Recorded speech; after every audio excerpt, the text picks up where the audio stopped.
Hello friends, welcome again to our channel the learner of literature. आज की इस class में हम लोग इंग्लिश वोकैबुलरी पर बेस्ड वन वर्ड सब्स्टिट्यूशन देखेंगे, जो कि आपके अपकमिंग कॉम्पिटिटिव एग्जाम्स के पॉइंट ऑफ व्यू से इम्पोर्टेंट है। तो चलिए, without wasting our time, start the video. Here our question number 1, the science of the races of mankind. मतलब मैनकाइंड जो साइंस है of the races of mankind is known as, उसको क्या बोलते हैं? Genealogy, aetiology, ethnology, sociology. जो यहाँ पर करेक्ट ऑप्शन है that is your option number C, ethnology. The science of races of mankind is known as ethnology. Next question number 2, impossible to describe. मतलब एक ऐसी चीज जिसको डिस्क्राइब करना मुश्किल है, एक्सप्लेन करना मुश्किल है, उसे हम क्या बोलते हैं? Miraculous, ineffable, spends, अफालिंग।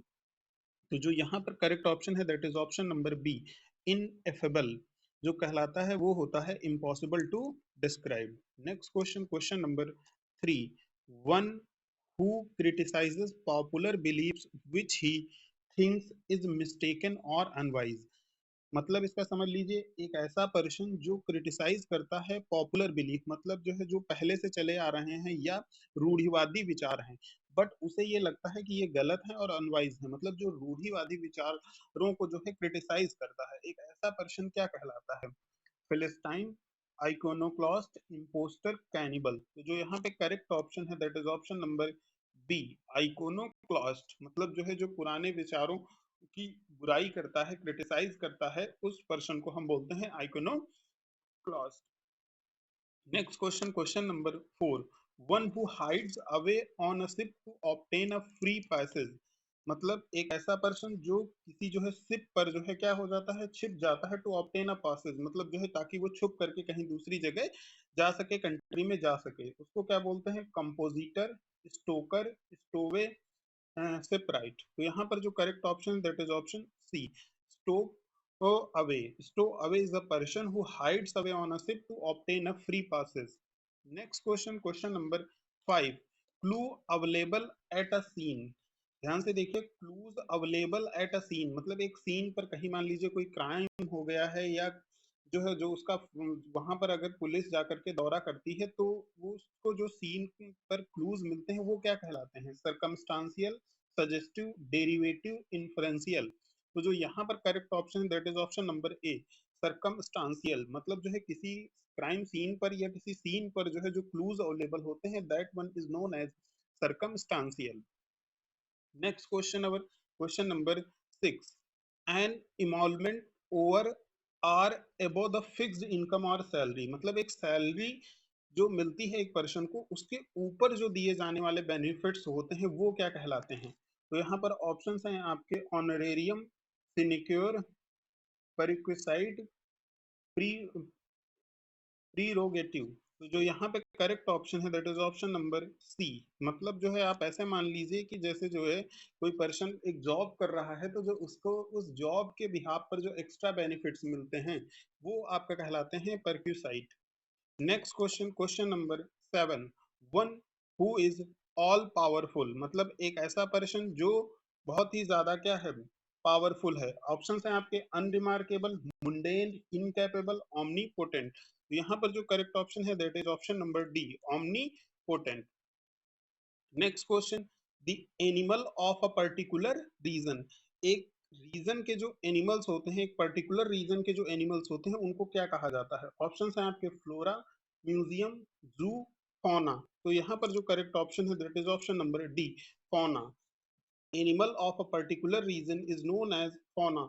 और जो किसी एक पर्टिकुलर रीजन की जो वेजिटेशन होती है वो कहलाती है flora. Next question, question number 9, a person who is physically dependent on a substance. मतलब एक ऐसा पर्सन जो मतलब उसको जो है कोई लत लग चुकी है किसी चीज की, तो वो क्या कहलाता है? Criminal, martyr, gladiator, addict. तो जो यहाँ पर correct option that is option number D, addict. आपको पता है कि एक पर्सन जो फिजिकली डिपेंडेंट हो ऑन अ सब्सटेंस, मतलब उसे किसी चीज की लत लग चुकी है, तो वो उस चीज का एडिक्टेड पर्सन कहलाता है। तो यहाँ पर जो correct option that is addict.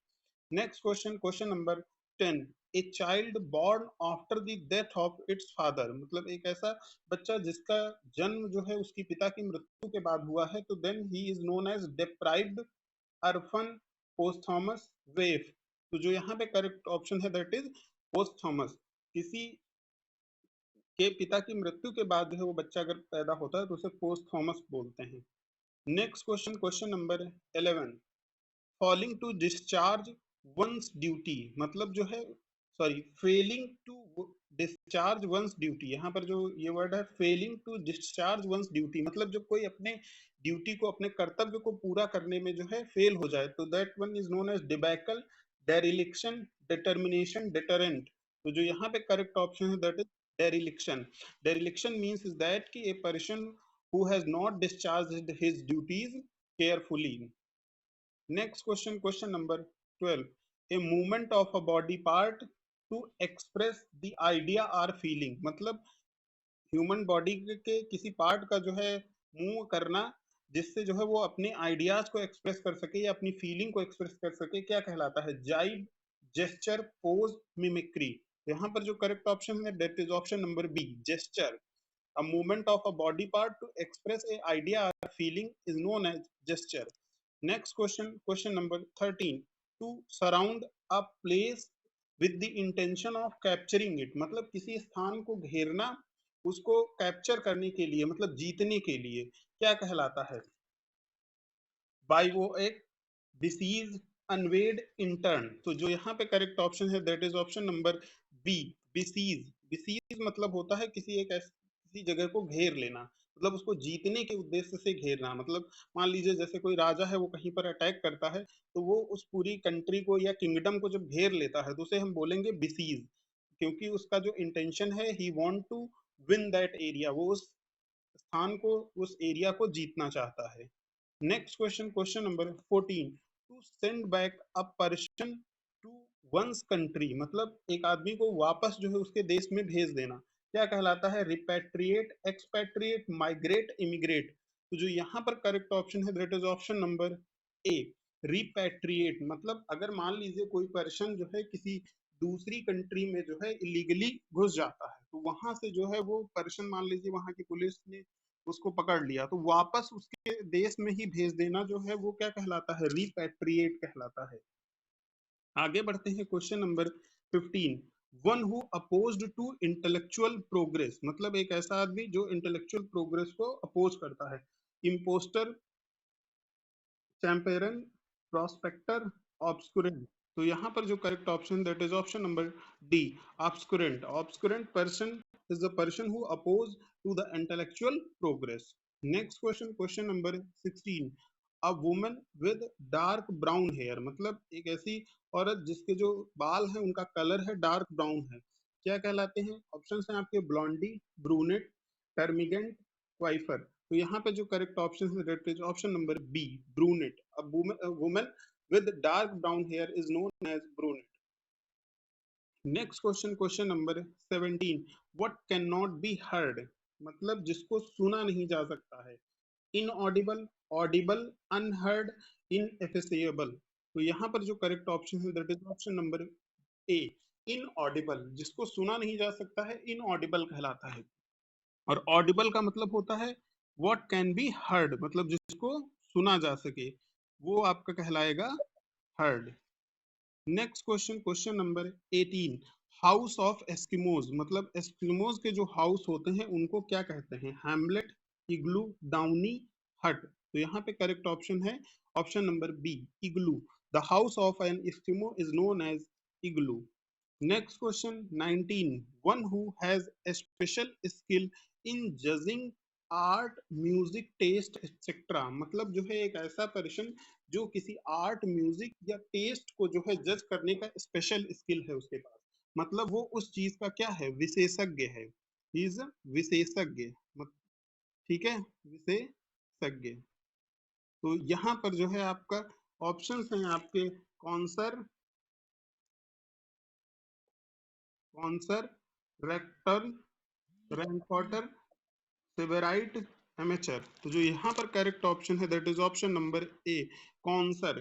एक विशेषज्ञ आदमी जो किसी म्यूजिक टेस्ट या आर्ट को जो है जज कर सकता है, उसके पास वो स्पेशल स्किल है।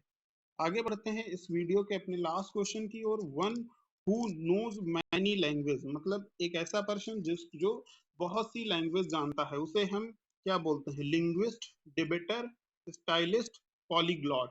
तो जो यहाँ पर जो करेक्ट ऑप्शन है, that is option number D, polyglot. A person who knows many languages is known as polyglot. ये आपके आज के इस वीडियो के 21 वर्ड सब्स्टिट्यूशन थे, जो कि आपके एग्जाम के पॉइंट ऑफ व्यू से इंपॉर्टेंट है। What ever the exam is, कोई भी आपका एग्जाम हो, वो टीजीटी पीजीटी हो सकता है, एस्टेट हो सकता है, बीपीएससी हो सकता है, या डी ट्रिपल एस बी, या कोई और एग्जाम हो सकता है जैसे यूपी पुलिस।